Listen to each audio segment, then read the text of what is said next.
ინფორმაციის თავისუფლების განვითარების ინსტიტუტმა საქართველოს ციფრულ საეთერო მაუწყებლობაზე გადასვლის სტრატეგიის პროექტის პრეზენტაცია გაამართა. მათი განცხადებით 2015 წლის ივნისის შემდეგ არსებული ანალოგიური ტელევიზიის სადგურების სამართლებრივად აღარ იქნება დაცული მეზობელი ქვეყნების სადგურების გადაფარვისგან.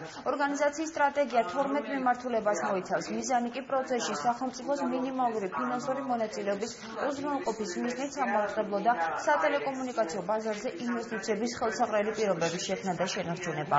ორგანიზაციაში განმარტავენ, რომ უკეთესი ხარისხის სამაუწყებლო პროგრამების გარდა ციფრული მაუწყებლობის მოუხმარებელს შესაძლებლობა ექნება მიიღოს ახალი თაობის ინტერაქტიული სერვისების საგანმანათლებლო და სხვა კატეგორიის საინფორმაციო მომსახურება.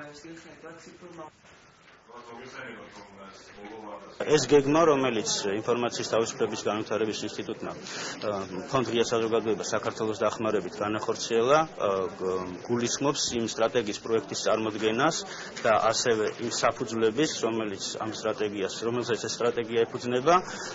შესაბამისად, აქ არის განსაზღვრული ყველა ის თემა, აქ არის 12 მიმართულება, რომელიც აუცილებელი არის ციფრულ მაუწყებლობაზე გადასვლისთვის და ფარავს ყველა იმ თემას, რომელიც საჭირო არის ამ პროცესის განხორციელებისთვის. მასში არის დეტალურად გაწერილი, როგორ უნდა მოხდეს რეგიონულ ტელეკომპანიების გადასვლა ციფრულ მაუწყებლობაზე.